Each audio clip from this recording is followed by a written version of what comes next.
One more yard. Something like that. All right. This is that awkward moment where I wait for everything to come alive.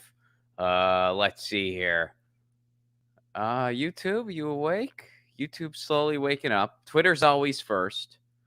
Rockfin, where you at? Come on, Rockfin. Rockfin. All right, YouTube's awake. All right, YouTube beat Rockfin. I like it when Rockfin beats YouTube, but Rockfin didn't today. It's okay. It's okay. It's okay. Twitter always wins. Twitter always comes in first. And you guys know I'm waiting for everything to load because I don't have a producer or anything like that, so it's just me here, and I have to wait until it is live to make sure we are in fact live, which we are. What's up, everybody? Good afternoon, good evening, good morning, and to everyone listening to the podcast later, good whatever it is you're up to. Hope all is well, and to everyone in the future tuning in, Australia, New Zealand. Did you solve climate change for the rest of us? Some of you send me some answers. Look, you have an extra half day of science. Let me know what's up. Welcome to Get Your News On with Ron. This is the headlines portion of the show. And by the way, this is it the second week? No, it's been a little longer than that. But anyway, we're still within the first month, I think it's safe to say, of me switching up the format a little bit, tweaking it a little bit, and doing all the headlines in one stream for the week. Let me know what you think of it. Honestly, we're ronplacone.com. Drop me an email. Let me know what you think. I want to hear your thoughts. It's still the same show for the most part, but it's just a little more regimented. There's an interview portion. There's an interview podcast at some point in the week, usually on Monday or Tuesday, but sometimes it varies. It's Monday, Tuesday, Wednesday. It totally varies. And then there is the headlines podcast on Thursdays. Unless my road schedule makes it be otherwise. But that's the new format. That's the new schedule. And let me know what you guys think of it.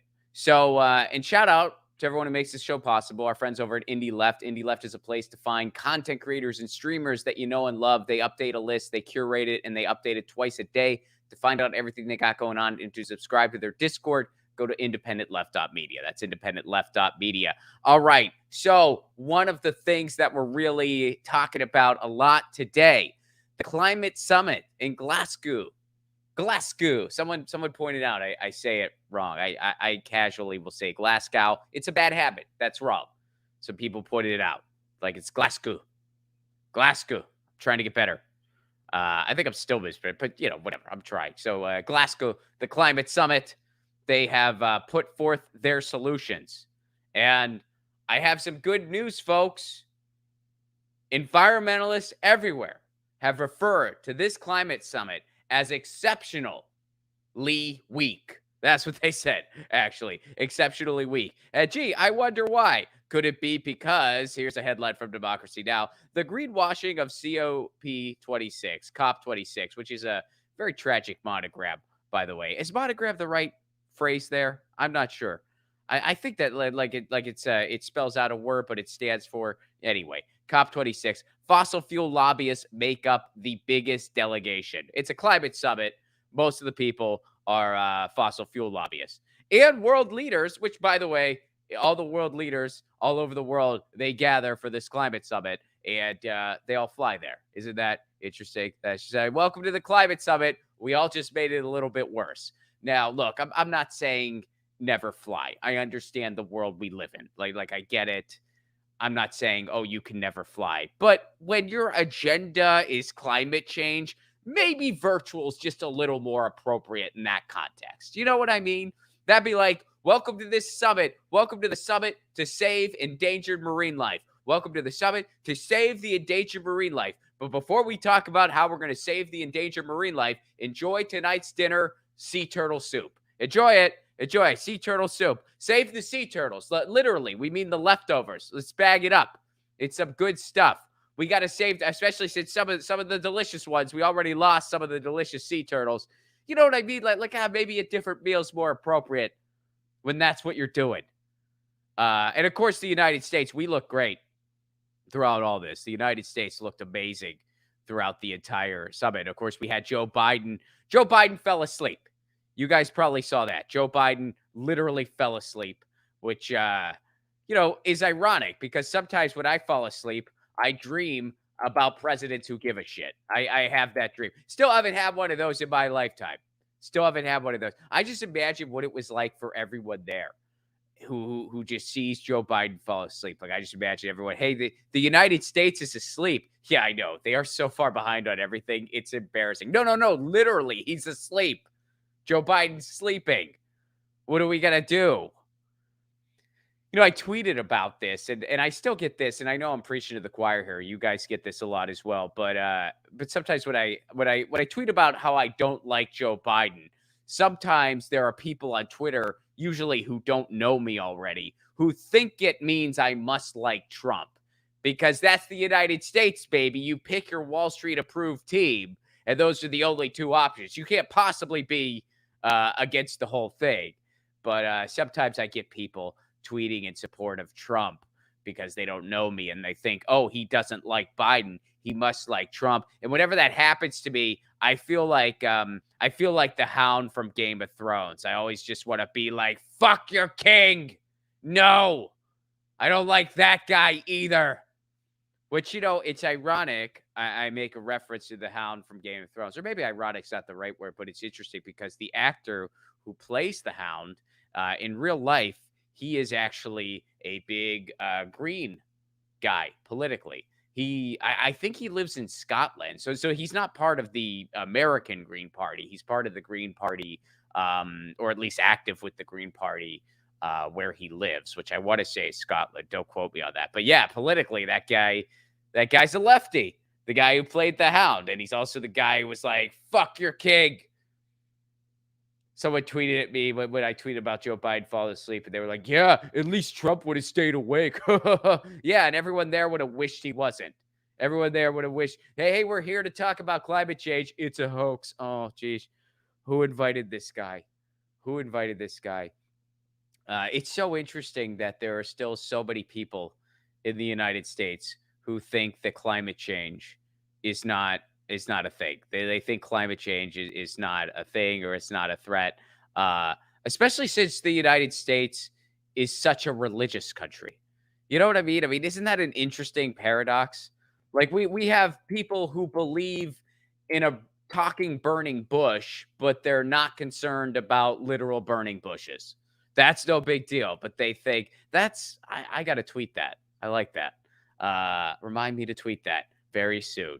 So, which by the way, and this just shows you how much different the United States is from our neighbor up to the north in Canada, because up in Canada, climate change is a medical diagnosis right now. It's a medical diagnosis. Check this out. Isn't this interesting? Now, we're going to go through this because this is a little bit stretchy, but it's still interesting nonetheless.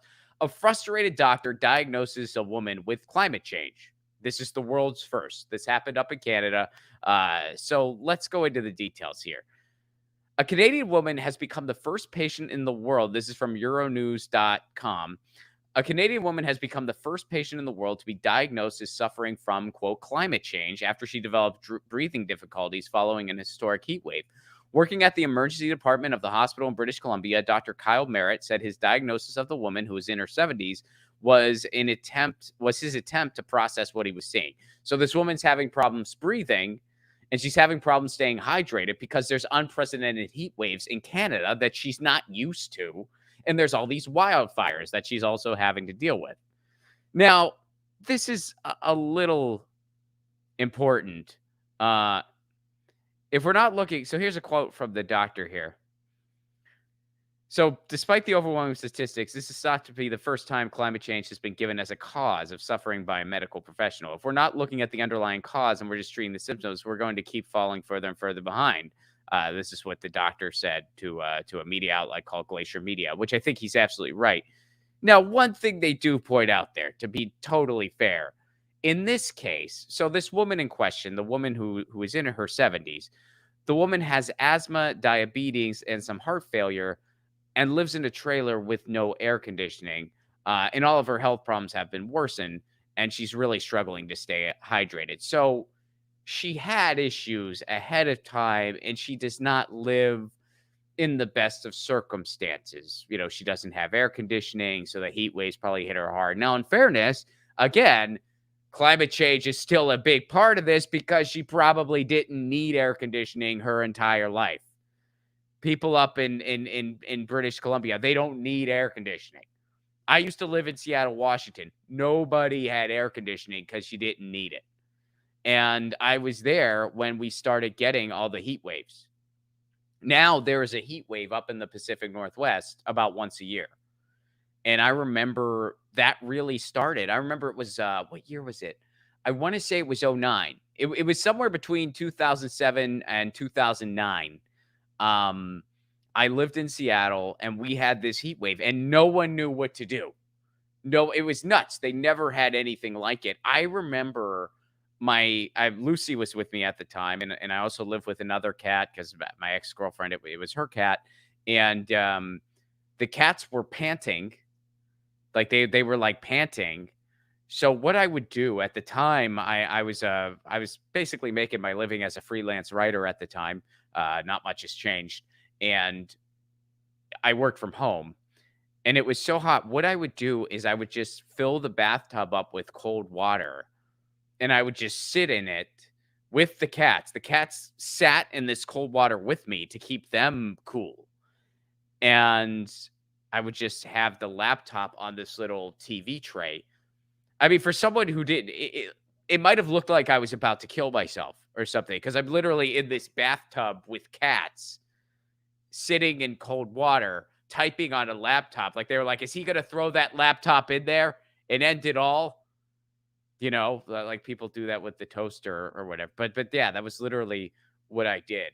And then my girlfriend at the time, she would go to work. She still had to go to work. And she would, after work, she would just go to a movie theater all day. And we were so broke at the time. We did not have very much money.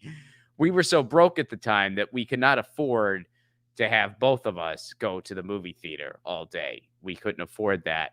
So I told her she should go. I said, "Look, I'll be fine in the bathtub and I can kind of stay cool in the apartment. You go ahead and you go. And that's how we'll get through this thing." So fun times. Now that's an annual occurrence up there. Now every year they have a freaking heat wave. And it's a medical diagnosis right now in Canada because, you know, there's more people in Canada acknowledge that climate change is a thing than in the United States. I'm sure they got their climate deniers in Canada too. I'm sure it's a thing, but not as much as here.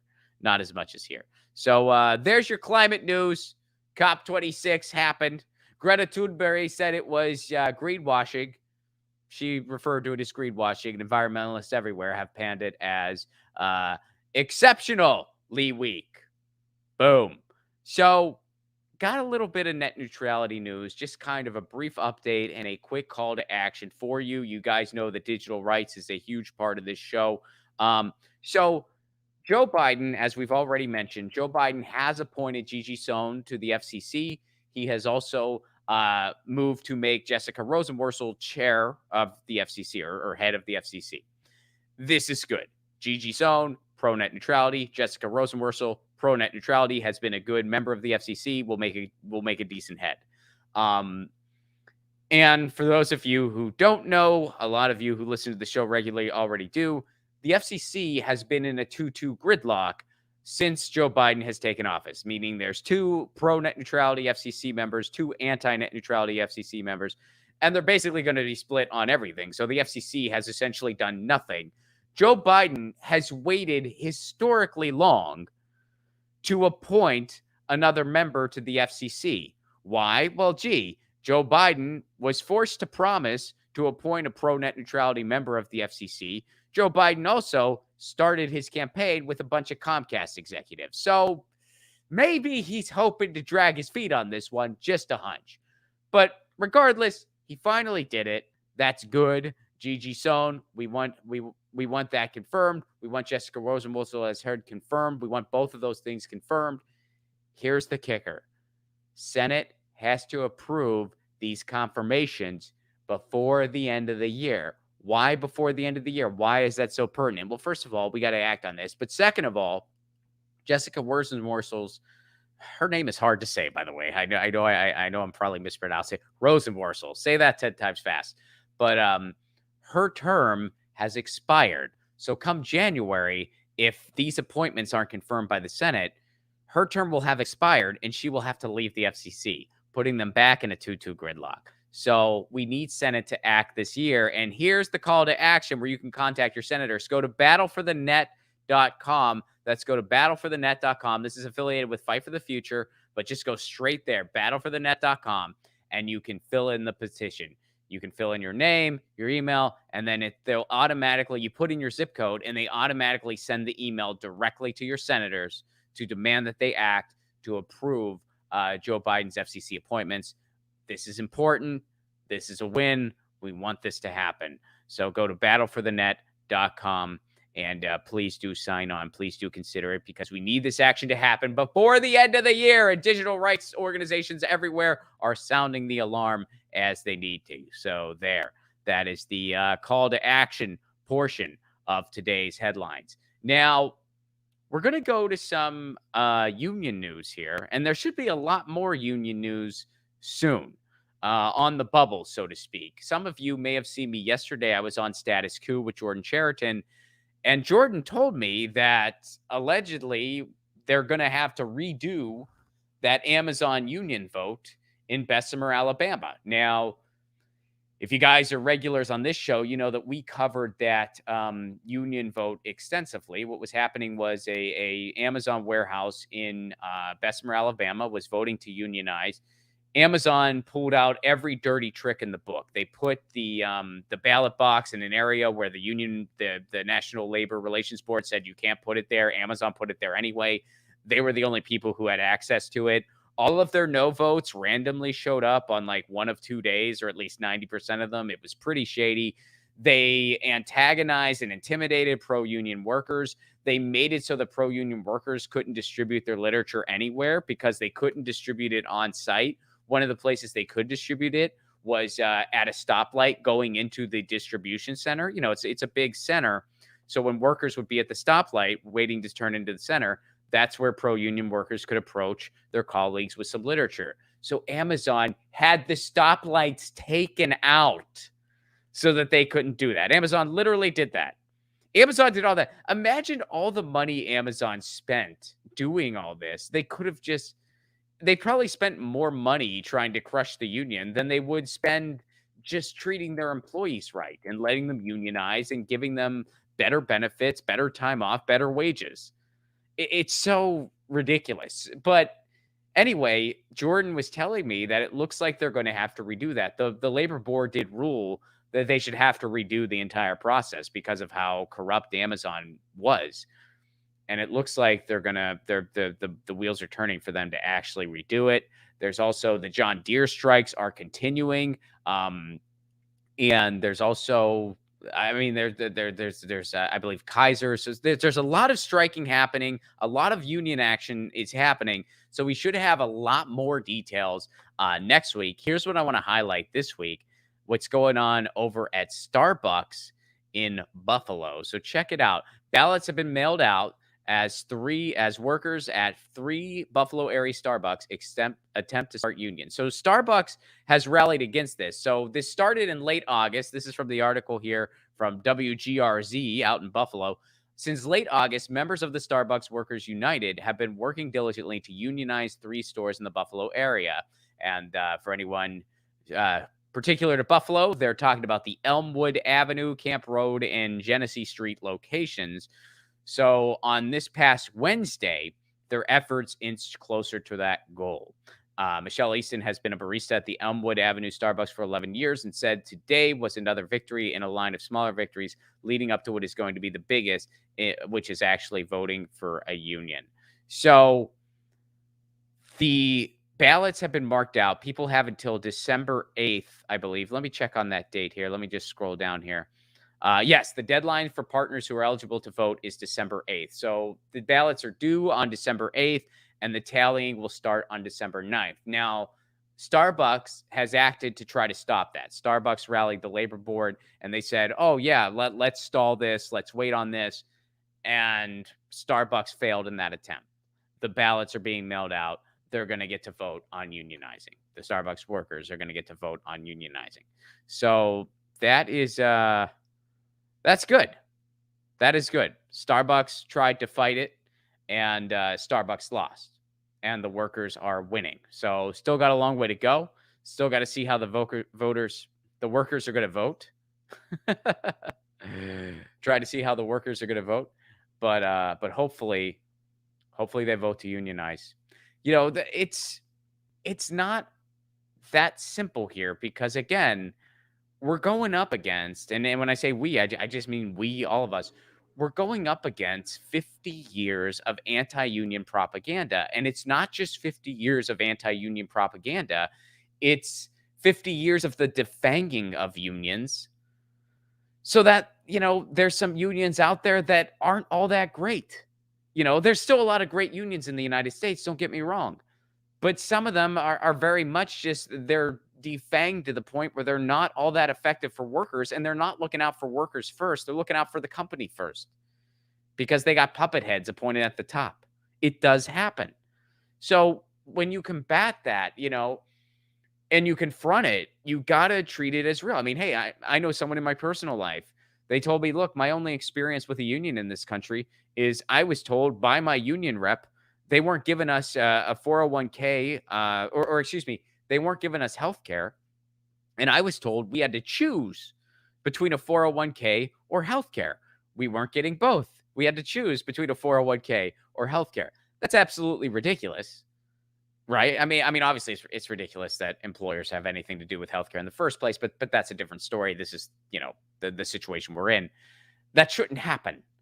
And a union who's not fighting for both isn't really fighting for their workers. And instead, they're giving workers, well, you get one or the other, you don't get both. That's ridiculous. That's ridiculous and shouldn't be legal. So you come up against this where people think like, I don't know what a union's really going to do for me. So we're in a situation where not only do we have to combat all the anti-union propaganda, but we also need to retake and reclaim what it means to be a union and foster the good unions and reclaim the bad ones and rebuild them. That's the challenge that's ahead. And it's a lot. It's a lot. But it's important. It's very important. So we'll be covering more of those updates as they unfold. And that's there's the update for now. That is the update for now on unions and strikes. And we'll have more details next week. Let me thank some people over on the GoFundMe. As I'm sure a lot of you already know, I am raising money for a movie. I'm making a movie. We dropped the trailer. You can find this trailer on my YouTube channel. You can find this trailer as my pinned tweet. Obviously, if you're watching this on YouTube now, if you're not, youtube.com/Ron Placone. Twitter, I'm just at Ron Placone. You can find the trailer there, or you can go straight to GoFundMe.com, which is where we are raising the funds for the movie. And you can type in Left at Wall. That's the name of the movie. Again, just GoFundMe.com/left, or just type in Left at Wall when you're at the GoFundMe main page. It will come right up. And you can watch the trailer. If you are able to make a contribution, please do consider it. It's very much appreciated. If you are not, please watch the trailer anyway. Just watch the trailer. Let me know what you think. But I know there's a lot of great causes out there that deserve your hard-earned dollars. But if you do have a little bit to spare and you like the trailer and want to help get this movie made, we do need your support to make this movie a reality. So GoFundMe.com, type in Left at Wall, check it out. And I got some thank yous. So my first thank you today is to a private donor. If you keep it private, I will not say your name. And this is a private donor who has given me several donations. So thank you very much, private donor who has given me several donations. You know who you are. I thank you so much for your generosity and for your support of this project. You are help making it a reality, and we're going to be breaking ground on it soon. And also, Jean Genevieve. Thank you very much, Jean, or Jean Genevieve. I'm not sure if that's, I'm not sure if that's Jean or Jean. You know how it goes. But Jean or Jean Genevieve.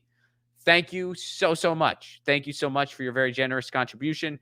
I look forward to making this movie a reality, and I can't wait for y'all to see it. We're going to be breaking ground on it soon because we're going to start as we're raising the funds, we're going to just start making it. I'm not going to just wait until I have all of the financial resources I need. I'm going to start making it and keep making it, and hopefully we'll continue to have the funds to keep making it. That's how it goes. But I have to pay everybody, and making a movie is not cheap.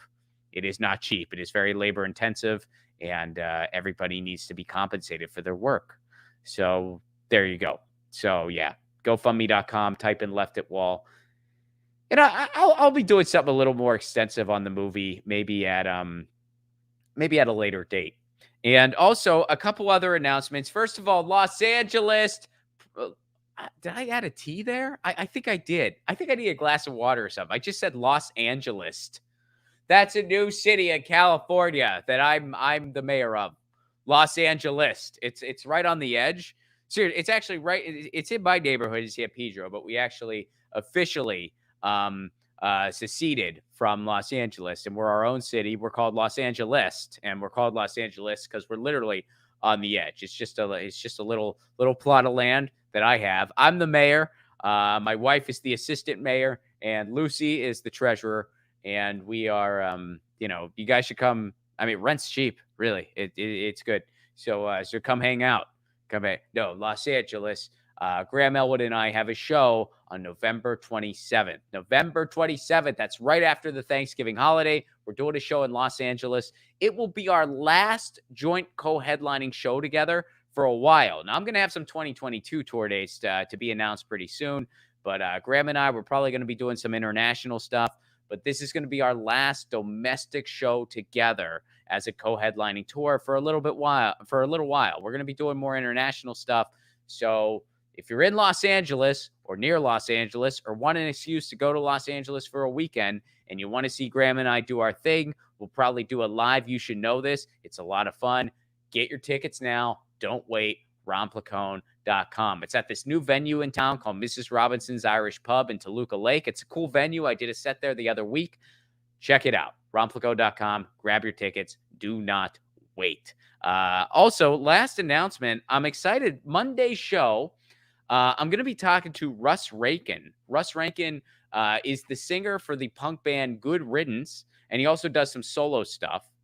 And he's also, I think he's a hockey recruiter. He's a big hockey guy. And I think he actually works in hockey too. I think he's a hockey recruiter. He's a big animal rights activist, and he's a big lefty. So punk rock, hockey, activism, lefty politics. I have all of that in common with this dude, and he's coming on the show Monday. I'm really excited to talk to him. I mean, I listened to Good Riddance growing up. I mean, I'm familiar with his band. I listened to them when I was a kid. So he's going to be on the show. The interview is going to be at 11 a.m. Pacific, 2 p.m. Eastern on Monday, streaming right here on Rockfin, YouTube, Twitter. And then, of course, it will be available as the podcast later. It will be the next week's interview. But I'm real excited to talk to that guy, so I wanted to announce it now. And I'm going to try to get better about announcing the interviewees ahead of time. I know that wasn't something I did before because this was more of a daily thing. But now that it's a more regimented headlines/interview show, I'm going to try to get better about that. And so this coming Monday is Russ Rankin, and I'm really excited to talk to him. And last but certainly not least, folks, the holidays are coming up. And you know what makes a great holiday gift? A theme song.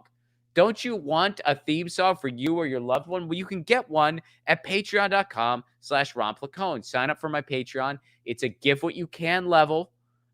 Give what you can. That's all it costs. There you go. And I'll make you a theme song. I'm going to be pumping a lot of them out over the next month for the holidays. Get yours today. You just have to message me, tell me what you want in the theme song, give me some information, and I make it for you. It makes an awesome holiday gift. And guess what? You know what's really cool about a gift like that? No shipping is involved. No shipping whatsoever. It's like an NFT, if you will. It's a personalized theme song just for you that I make. I post it for you digitally. You can do whatever you want with it. And if you want me to just extract the audio, so it's just an audio file too, I'll do that. It's no problem. Makes a great gift. No shipping involved. I mean, believe me, I live near the LA Harbor, folks. It is backed up. You don't want to have to deal with that. I'm pretty sure there's some yoga stuff I ordered for my wife a year ago, one of the boats out there. Patreon.com/RonPlacone. give what you can level. All right, let me go to the chat here, y'all. Let me go to the chat. Atypical Paul, what's up? How are you, Paul? Um, I like typical Paul too. Please give my regards to typical Paul. Tell him he's a nice guy. And atypical Paul, good to see you as well. You are also wonderful. And you say, please make a new comic strip. I love them. I did too, and I miss it so much. Thank you for saying that. Put you in the cold bathtub with cats while using a laptop. Haha, great imagery. Thank you so much for that, atypical Paul. And yes, I, usually towards the end of the year, which we're getting towards that time, I reassess all of my active projects and I reassess what I want to be doing. And one of the things I really want to do is I really want to bring Lucy and Ron back. I've been wanting to bring Lucy and Ron back. What happened was, our illustrator Chris, I would write them and Chris would draw them. And Chris just got really busy with other stuff. It was taking him a lot of time. And we had our disagreements here and there, and he just decided he needed to focus more on other things. But we still talk, we're still buddies, and I'm really trying to convince him to get the band back together. I'm really trying. I'm really, really trying. So I'm hoping to talk to him soon about some new ways to get Lucy and Ron back going again. It's just the issue was, Lucy and Ron, it was really just a labor of love. It was really just a hobby. And Chris works very hard. He should be, compensated. But Lucy and Ron was just something that we decided to build together from the ground floor up. And, Chris just decided he really didn't have the time to do it anymore. But I'm really trying to get that back. So thank you very much for that, atypical Paul. We're working on figuring it out. And I appreciate that very much. So thank you very much, atypical Paul. Folks, you know the drill. You know it. Somebody in the chat is not sure. Yes, Lucy's my cat. If someone didn't know Lucy's my cat, they just saw me saying Lucy a bunch, and they were like, what is he? What's the deal with this Lucy person? Yeah, Lucy's my cat. She's asleep over there on the couch. It's adorable. And I got to say, I know I've been saying it a lot, but thank you guys again for all of your love and support over this past year. Lucy has struggled a bit health-wise this year, but she is doing a lot better. A lot better. And I appreciate all of your love and concern over the past couple of months. It's not been easy for me.